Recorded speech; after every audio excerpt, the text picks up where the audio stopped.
सोमदेव सूरी नीति वाक्यवृत्त में बल समुद्देश में यहाँ पर समझा रहे हैं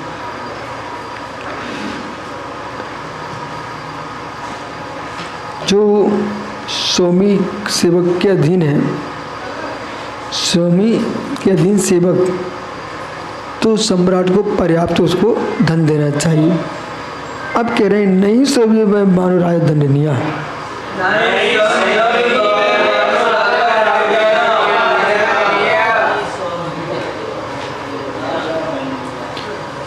तो नहीं स्वद्रव्यम अपमानो राजा दंडनीय।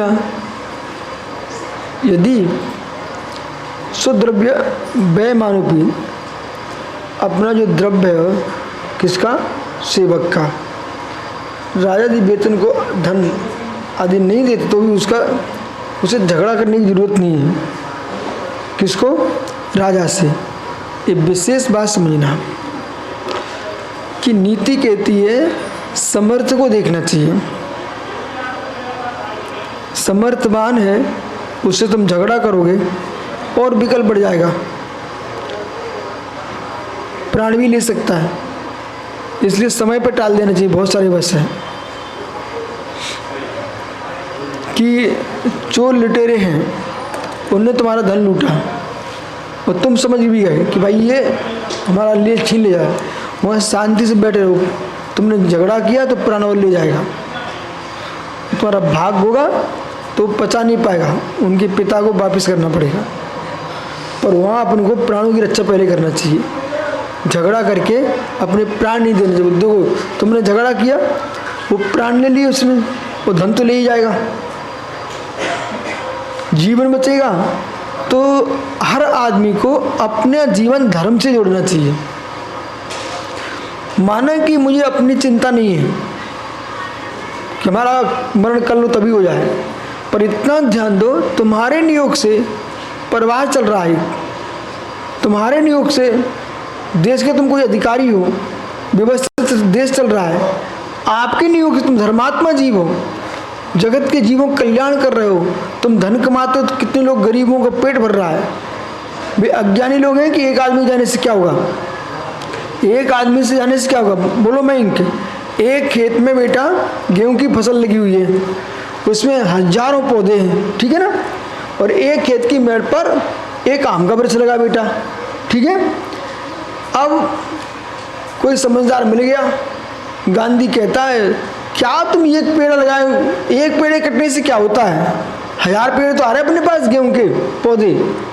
बोले तुम 1000 गेहूं के पौधे उगा लो, लेकिन जब आम की फसल आएगी ना तो गेहूं के पौधों में आम नहीं उगता। और जब गरीब खेत में काम करते करते थकोगे ना तो वे आम गेहूं के पौधे तुम्हें छाया नहीं दे पाएंगे, दाने नहीं दे पाएंगे मात। इस नीति को जगत के प्रत्येक व्यक्ति को जानना चाहिए, चाहे गांधी जी हो चाहे पीयूष जी हो। इस नीति का ज्ञान होना चाहिए हर आदमी को। कैसा, इसके कटने से क्या होता है, एक ही तो पौधा है, अरे एक ही पौधा है, तुम्हारे गांव खेत में एक ही आम का वृक्ष था पूरे बगीचे में, और बढ़िया तुम जब भोजन करते थे खेत में उसी के अचार खा करके तुम भोजन कर रहे थे, उसके आम को तक तुम भोजन कर रहे थे, और उसको तुमने निकाल के फेंकवा रहे, एक वृक्ष जाने से क्या होता है। ऐसे ही कोई पुण्यात्मा जीव है, विद्वान है, साधु पुरुष है, राजनेता है, धर्मज्ञ है, उत्कृष्ट पुण्यात्मा जीव है, तुम सोच रहे पागल लोग गरीब इसे मार दो, इसके ये बहुत सता रहा है, ऐसा करके मार दो, तुम्हें पता ही नहीं है। तुम तो देश में रहते हो, देश के पूरे देश की राजनीति का तुम्हें ज्ञान नहीं है। वो एक नेता तो विदेश नीति में जी रहा था और विदेश से बहुत कुछ लाभ देश को दे रहा था, और तुमने एक नेता का विघात कर दिया, तुमने पूरे देश को डुबा दिया। बोलो पीयूष। माना कि दो विद्वान हैं, सभी के 600 अलग अलग हैं, पता वो कौन सी विद्या से युक्त था, वो जीव ईर्ष्या में जल गए और उन्होंने का विघात करा दिया। अरे तुमने क्या किया, तुम अपनी ईर्ष्या के बस एक विद्या का लोभ करा दिया तुमने। इतने साधु पुरुष हैं, साधना सबकी हम समान मानते हैं, बोलो पीयूष, साधना समान हो सकती है पर पुण्य समान नहीं होती। तुम बनो महान साधक, तुम्हारे आने पर एक आदमी नहीं आ रहा तुम्हारे लिए। आज मुझे एक सूचना मिली है, एक बालक बोला मुझे रोना आ गया आज ही। मुझे क्या हो गया? बोले अमुक महाराज जी आए तो लाइन लग गई, वो 50 लोग बैठे हैं वहाँ पर, एक महाराज जी वहाँ पर हैं, 2 आदमी नहीं जा रहे हैं। फिर क्या बोलता? मैं ही नहीं जा रहा हूँ। क्या बोला वो? बोले मैं ही नहीं जा रहा हूँ। बोले दुख होता है पर मेरी इच्छा नहीं होती जाने की वहाँ पर।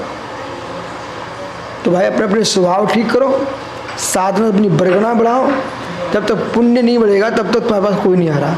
और साधना से और मैत्री भाव से, साधना का एक अलग मैटर है और मैत्री भाव का अलग मैटर है। साधना तुम कर्म निजा कर लोगे पर आकर्षण नहीं कर पाओगे। मैत्री भाव तुम्हारे लिए आकर्षण देता है। इस रहस्य को पहले समझो। तीर्थंकरों के पास मैत्री भाव था कि नहीं? अनिज दया थी कि नहीं? तो आकर्षण मैत्री भाव से बढ़ता है। साधना से कर्म निजा होती है, तपसा निर्जाश्च। अब समझा भैया नहीं सब जगत को। आप किसी को देख करके तुम्हारे अंदर गदगद भाव ही नहीं आ रहे हैं तो तुम्हारे शरीर खून में सफेदी आए कहां से? लोग तुमसे आकर के देखो, छोटा सा बच्चा भी, आज एक नन्हा सा बच्चा ऐसे दौड़ के आया जैसे पता नहीं कितने दिन से कब का परिचय होगा। जैसे कोई बच्चा अपनी माँ के पास दौड़ के आता ना, ऐसे हम ये देखो सब महाराज देखते रहे, ये कब से परिचित है? बोले जन्म से ही तुम्हें गए थे महाराज। ऐसे दौड़ के आया, न डर लग रहा है, सीधे नमस्ते किया, हाथ पकड़ता है। तो भाई ये बरगड़ा इकट्ठी करो, संगीत करो महात्मा जी, सवालत जी। नहीं ऐसे नहीं, साथ में और भी कुछ उनके साथ। घी कितनी बहुत हो, टंकी की टंकी भरी गिरेगी घी की, तब भी तुम पेट नहीं भर पाओगे अपना। अब करो, नहीं भर पाओगे, भर के दिखा दो। न ऊपर चले तो चुनौती है तुम्हारी। घी के साथ आटा भी होना चाहिए और भी सामग्री होना चाहिए, तब घी काम में आता है। ऐसे ही मैत्री भाव तुम्हारे पास है, तुम कह करके मना करते ना, ये अच्छी बात थोड़ी है। कहो ना है?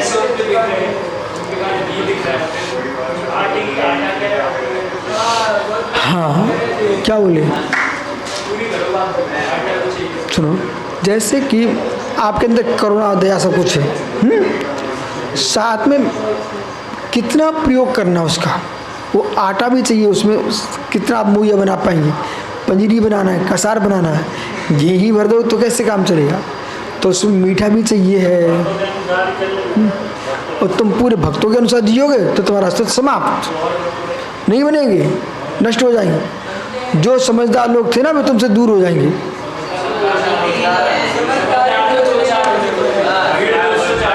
सुनो, ज़्यादा टेंशन मत लो, करके देख लो तो पता चल जाएगा।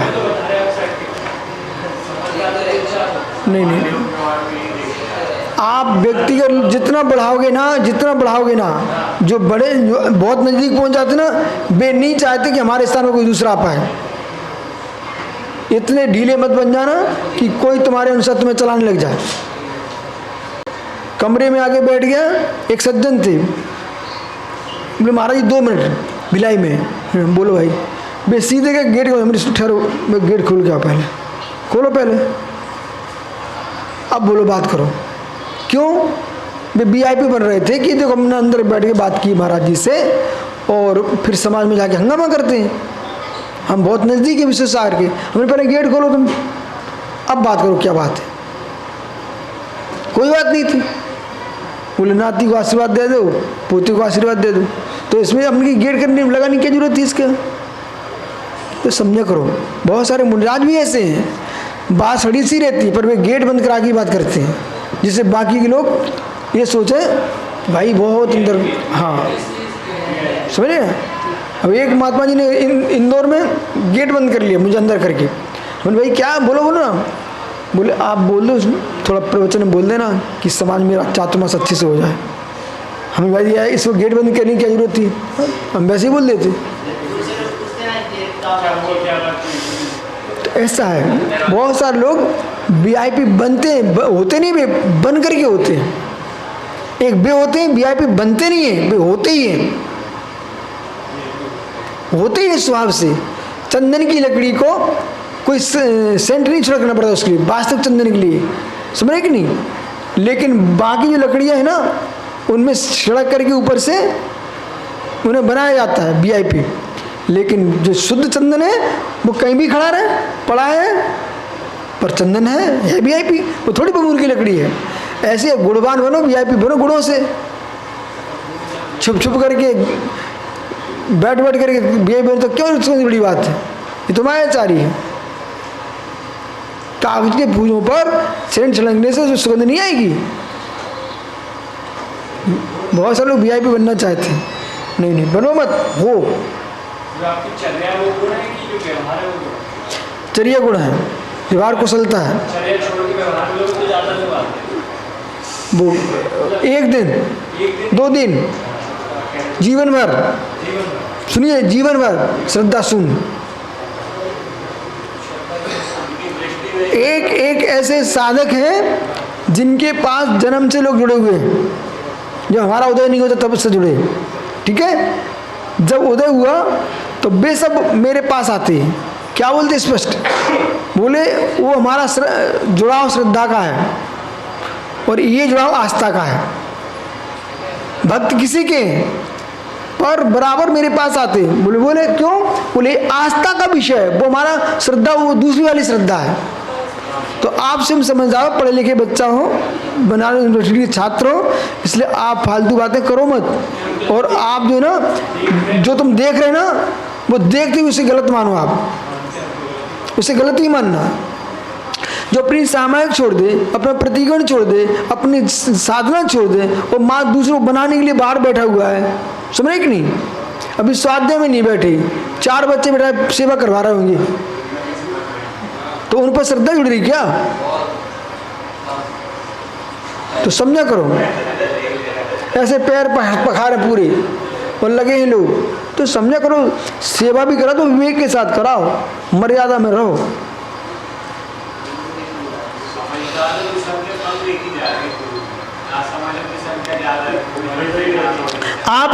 आपका अपना नाम कहाँ लिखाना चाहते हैं, फिर हम आगे बात करते हैं। आप ना समझो में कि समझो में, लोग व्यवहार तो छोड़ो, आप ही बताइए। महात्मा जी, आपको बोध होना चाहिए है, हीरे हर देश, हर पर्वतों पे नहीं निकल रहे हैं, पन्नी में निकलते हैं, सुन रहे कि नहीं। लेकिन पर्वतों के मकान उन हीरों से नहीं बन रहे हैं, मकान तो वो चट्टानों से बनेंगे। फिर भी मकान में जो मकान चट्टान बना छुपा के सुरक्षित दिया गया, उसके अंदर हीरे रखा जाएगा।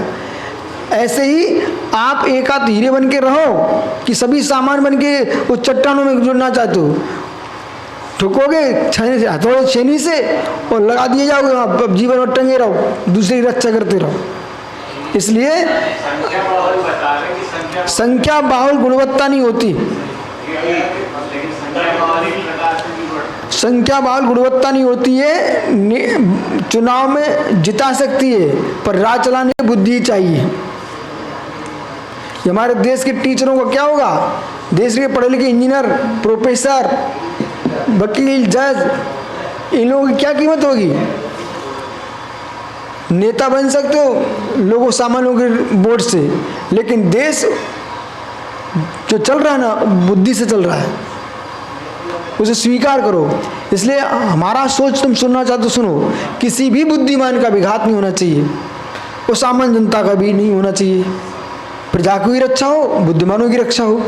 साथ में यदि बुद्धिमानों को अपराध कर दिया बहुत बड़ा, उसे जेल दंड होना चाहिए, मृत्यु दंड नहीं। जन्मजात कारावास कर दो उसका, लेकिन मृत्यु दंड उसको मत दो। बोले क्यों, उसे इतना काम लो, उसकी बुद्धि से इतना काम लो, प्राण चलेगा तो विद्या चली जाएगी। अपराध चारित्र मुनि क्रम को है, बुद्धि ज्ञान का क्षोभ है। ये सब व्यक्तियों को करना नहीं, पढ़ाना चाहिए भारत सरकार को। शासन को कर्मयोग कर्म सिद्धांत जैन दर्शन में जो भरा पड़ा हुआ है ना, ये हर देश को अपने छात्रों को पढ़ाना चाहिए और ये प्रज्ञा दिखाना चाहिए। उससे हम उसको मृत्युदंड न दे करके इतना सुरक्षित कारावास देंगे, उसे काम कराएंगे। यद्यपि आज भी कारावास में काम होता है, ठीक है। जो जिसको तुम मशीन चलाना है तो मशीन चलाओ, ठीक है। अब कोई व्यक्ति लेखक है, उसे इतना सुंदर लिखवा, भारत के इतिहास लिखवा उससे सुंदर सुंदर, पर उसको चेक करते रहना, नहीं उठ पटांग लिख देगा, क्योंकि वो शत्रुता भांज लेगा, समझे कि नहीं। तो योग्यताओं का ध्यान रखना चाहिए। हम जिस लक्ष्य में बात कर रहे हो उस पर ध्यान दो। योग्यताओं का विनाश नहीं होना चाहिए। उसे काम सीखो, काम लो। कभी कभी आप देखते ना कि भाई तुरंत डांट दो तो नहीं, समझाओ, थोड़ा समय दो, सुधरता तो अच्छी बात है। पर कारावास में ही उपद्रव मचा, फिर भाई मध्यस्थ भाग हमारा।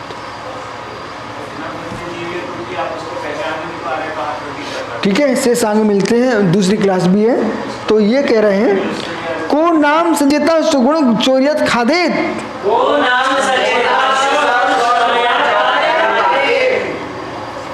तो यहाँ हमको ये कहना जरूरी था, सूत्र कहना, ऊपर के सूत्र लगा हुआ है। तो ये उदाहरण है जिस प्रकार से को नाम संचेता, कौन ज्ञानी पुरुष है, स्वाभिमानी पुरुष अपने घर के गुड़ को चोरी से खाए। अपने घर के गुड़ को, कुछ ऐसे पगले होते हैं जो स्वयं लेके आए सामग्री और सबके साथ खा ली, ऊपर लोलूपी हैं, स्वयं उठा के खा लिया। अरे तुम चोरी की खाओगे भी ना, वस्तु तुम्हारी है ना, नाश तो तुम्हारी होगा ना, और तुम ज़्यादा खाओगे तो स्वास्थ्य कैसे बिगड़ेगा, आपकी बिगड़ेगा ना। फिर दवाइयाँ खाना पड़ेंगी, फिर पैसा किसका लगेगा, तुम्हारी बिगड़ेगा ना। ऐसे ही राजा से विरोध मत करो, कुछ दिन रुक जाओ, अच्छे से काम करो, वही प्रसन्न हो जाएगा, फिर तुम्हें सब कुछ दे देगा। ये नीति सीखना चाहिए। तुरंत भड़कते ना, तुरंत भड़कने वाले लोगों को हमने नीचे गिरा देखा है, चाहे साधु के रूप में हो चाहे सामान्य ग्रस्त हो। अपने गुरु से बढ़ के, सुनने की निसंग सागर भी अपने गुरु से बढ़ के, विश्व सागर वहीं बैठे थे। अरे भाई सीमा में बात करो, गुरु है तुम्हारे 500 शिष्यों के, कैसे तुम बात कर रहे हो। एक बात और बोलूं, एक सामान्य स्त्री है, सुनो ध्यान से, एक सामान्य स्त्री है, उसकी शादी हो गई राजकुमार से। कोई कीमत नहीं थी जिस परिवार से थी, लेकिन आज बहू किसकी बन गई, राजघराने की बहू बन गई। अब राजा बहू कुछ भी करेगी तो राजा को झुकना पड़ रहा है। बेटे ने जन्म ले लिया, कहाँ से आया जीव, लेकिन दुनिया पर राज्य कर रहा है राजा, वो घर के लोगों से दब रहा है, समझे कि नहीं। वो कन्या आई, आप तो शांतला पढ़ लीजिए, लक्ष्मीवती ने क्या कर रहा नाटक, एक पुजारी की लड़की, क्या कीमत थी उसकी, औकात, पर मात्र भैया राजा साहब चेहरे पे मर गए, और चेहरे पे मरते सबके सब। ठीक है, अब चलिए यहाँ पर सम के सागर हैं, ये मुनिराज हैं, भैया गुरु बन गए, तो भाई इनका तो प्रभाव फैल गया। अरे प्रभाव तुम्हारा फैल गया, कोई एक चेला आ गया, भाई ये सारा प्रभाव गुरु ने स्वयं का बना के रखा है, और तुम उनको दबा करके क्या करना चाह रहे हो, तुम्हारी औकात क्या है, यह तुम नाटक कर रहे हो आकर के। आचार्यों को बड़ा विवेक से काम करना चाहिए। क्या औकात जो हम तुमसे दब करके तुम्हारे 24 घंटे तुम्हारे पैर धोए। आप तो इतना है, तुम साधना के मार्ग पर आए, साधना करो, और साधना करो, मोक्ष मार्ग में चलो। ईशा कीर्ति उदय होगा, तुम्हारी ख्याति फैल जाएगी। जब तुम दिन चले तुम तुम्हें लक्ष्य नहीं था ये तुम्हारा, ये लक्ष्य तुम्हारा अभी बन गया है। तब तुम ऐसा बोलते थे हम पूरी साधना करेंगे, विहार करेंगे, स्वाध्याय करेंगे, सब कुछ करेंगे। अब तुम्हारे भाव ऐसे क्यों मरने लग गए। परिणामों को संभालो, और मोक्ष मार्ग भावों की विशुद्धि है, नहीं कि लोग एक क्षण है। देखो बालक, रात्रि के 12 बजे तक इनकी टॉर्च में देखता रहा, ठीक है। बात ऐसी थी, हम माला फेर रहे थे, और आपने हमें देखा था क्या, तो वहाँ टॉर्च जल रही थी, तो इनके उतना प्रकाश और हाथ दिख रहे थे, तो हम समझिए विश्व प्रसार हुई है। ठीक है, अब इतनी मेहनत करेगा कोई आदमी, चल चल के आया धूप में, लू चल रही है, तब भी अपने काम लगे हैं। अब कोई कभी इनका नाम क्यों हो रहा है? अरे नाम तुम करो ना, काम मेहनत करोगे तो आपको मिलेगा। ठीक है, अब माना कि कोई दूसरे काम में लगा है, अब भैया माला फेरी हमने, तो पुण्य आएगा कि नहीं आएगा? फिर रात्रि के 12 बजे फेरो माला, दिन भर की 1000 माला और रात्रि 12 बजे की 1 माला, फिर हमने तो खुलासा कर दिया। फिर तुम लोग अभी क्या छुपा भी नहीं रहे हम तो, दिन भर ही तुम 50 माला फिरो, 1000 माला फिरो और रात्रि की 12 बजे 1 माला फिरो हैं। ठीक है, अब नींद नहीं आ रही है तो तुम करवटें बदल रहे हो, भैया माला ले लो, साथ में माला फेरते रहो। 3 बजे जब हम बैठे थे ना, तो 3 बजे 3 बालक आए, तो एक डर रहा था, दूर खड़ा रहा, 2 आगे पास में खड़े हैं। हमने अभी कैसे आ गए तुम? ऐसे बोले गुरुजी नींद नहीं आ रही, तो बोले हमने सोचा गुरुजी के पास चलते हैं। फिर हमने उनसे बोला सारे में तुम ऐसा करो, आंखें बंद कर लो, पड़े रहो, नींद नहीं आए आंखें बंद करो तो आंखों को तो विश्राम मिलेगा। आइए, तो अपना ही गुड़ चोरी से खाता, उसी प्रकार से राजा की क्रोध होकर अपनी हानि भी नहीं करवाना चाहिए। अपना गुड़ स्वयं चोरी से खाए, चोरी से सामान खाए तो ज़्यादा खा लेगा, उठा के भगेगा। गाय को देखा, मैं आपको दिखा रहा हूँ, तुम साग मंडी में जाओ, किसी भी साग मंडी में चलो, भिंडी की साग मंडी में चले जाना, वही अपन निकलेंगे तो देख लेना, गैया वैसे घास डाल दो तो विवेक पूर्वक उतना खाती हैं जितना चलता है, वो उठा के भगे ना तो पूरा पूला का पूरा उठा के भगती है। देखा आपने कभी? बंदरों को देखो, कोई भी जानवर देख लो। तो ऐसे ही अपना ही गुड़ उठा के तुम चोरी से खा रहे हो। अरे राजा से तुम कोई उपद्रव मत लो, वो राजा क्रोध हो गया तो अपनी हानि होगी, कोई लाभ नहीं हो सकता है। जैसे चोरी से गुड़ खाओ, चाहे स्वयं का खाओ चाहे दूसरे खाओ, लेकिन पेट में कीड़े तुम्हारे ही पड़ेंगे। इसलिए हमें गुड़ सीमा में करना चाहिए, राजा से विद्रोह नहीं करना चाहिए। ज्ञानी लोग अपना सिद्धांत था, गुरुजी खुश रहे, बाकी दुनिया से कोई लेन देन नहीं है, समझ गए ना? तो बाकी लोगों ने अपना काम किया, पर गुरुजी खुश रहना चाहिए, अपना कोई टेंशन नहीं है। अज्ञानी लोग वहीं पर बोल बाल कर सब नाश कर लेते हैं, वो ज्ञानी मौन रहते हैं तो अपना काम कर लेते हैं।